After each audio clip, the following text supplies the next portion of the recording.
বিসমিল্লাহির রহমানির রহিম। আসসালামু আলাইকুম। আশা করি আপনারা সবাই ভালো আছেন। আজকে আমি আপনাদের দেখাবো বিচি সহ পুঁইশাক দিয়ে মুসুরির ডাল রান্না করে। এই শীতের সময় কিন্তু পুঁইশাক গাছ বিচি হয়, আর এই বিচিটা খেতে কিন্তু খুবই মজা লাগে। ডালের সাথে কিন্তু এটা খুবই ভালো লাগে খেতে। আমি আমার বারান্দার বাগান থেকে এই যে পুঁইশাক তুলে নিব। দেখুন পুঁইশাকে কি সুন্দর বিচি হয়েছে। আমি এখন পুঁইশাকগুলো কেটে নিব। এই পুঁইশাকের বিচি খেতে কিন্তু খুবই মজা লাগে, আর এই বিচি দিয়ে কিন্তু বিভিন্ন রকমের তরকারি রান্না করে খাওয়া যায়। আমি আজকে আপনাদের ডাল দিয়ে এই পুঁইশাক সহ বিচি রান্না করে দেখাবো। এখানে আমি পুঁইশাক ভালো করে কেটে ধুয়ে পরিষ্কার করে নিয়েছি, আর এখানে নিয়েছি হাফ কাপ পরিমাণ মুসুরের ডাল, 3টা নতুন আলু, 4 কোয়া রসুন কুচি, 7টা কাঁচামরিচ আর 3টা পেঁয়াজ কুচি। শাক আর ডালের সাথে কিন্তু আলু দিলে খেতে বেশ মজা হয়, এই জন্য আমি এখানে একটু আলু নিয়েছি। এখন এর ভিতরে দিয়ে দিলাম হাফ চামচ পরিমাণ রসুন বাটা, হাফ চামচ পরিমাণ দেবো লাল মরিচের গুঁড়া, হাফ চামচ পরিমাণ দেব হলুদের গুঁড়া, আর এর ভিতরে এখন আমি দিয়ে দিব রান্নার তেল। আমি এখানে 2 রকমের তেলই ব্যবহার করব। এখন আমি ভালো করে সব একসাথে মাখিয়ে নিব। একদম বেশ ভালো করে হাতের সাহায্যে মাখিয়ে নিতে হবে।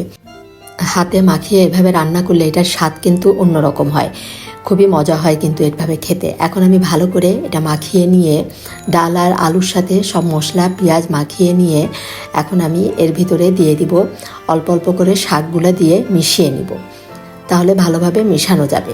এভাবে মিশিয়ে নিয়ে আমি এর ভিতরে কিন্তু এখনও লবণ দেইনি, এর মধ্যে 1 চামচ পরিমাণ আমি লবণ দিয়ে দিব।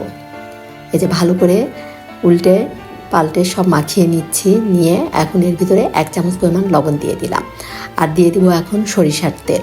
হাতে মাখা যে কোনো তরকারি ডালে কিন্তু একটু সরিষার তেল দিলে খেতে দেখবেন বেশি মজা হয়।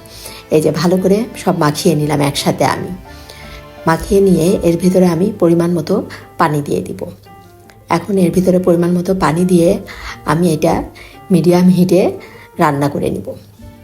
যে পানিটা কিন্তু খুব বেশি দেওয়ার দরকার নেই, যেহেতু শাক থেকেও পানি বের হয়, এই জন্য সেই অনুযায়ী পানিটা দিতে হবে। দিয়ে এখন আমি এটা মিডিয়াম হিটে যে 5 মিনিটের মতো রান্না করে নিলাম। এখন এটা আমি একটু উল্টে পাল্টে দিব, যাতে ভালো মতো সব কিছু সিদ্ধ হয়। আর এই রান্নাটা হতেও কিন্তু বেশি সময় লাগে না, আর ডালের সাথে পুঁইশাকের বিচি খেতে কিন্তু খুবই মজা লাগে। আপনারা এইভাবে একবার রান্না করে খেয়ে দেখবেন, খুবই ভালো লাগবে।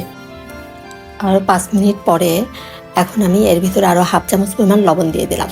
রান্নাটা কিন্তু আমার প্রায় হয়েই গিয়েছে। আমি এখন একটু নেড়ে নিব।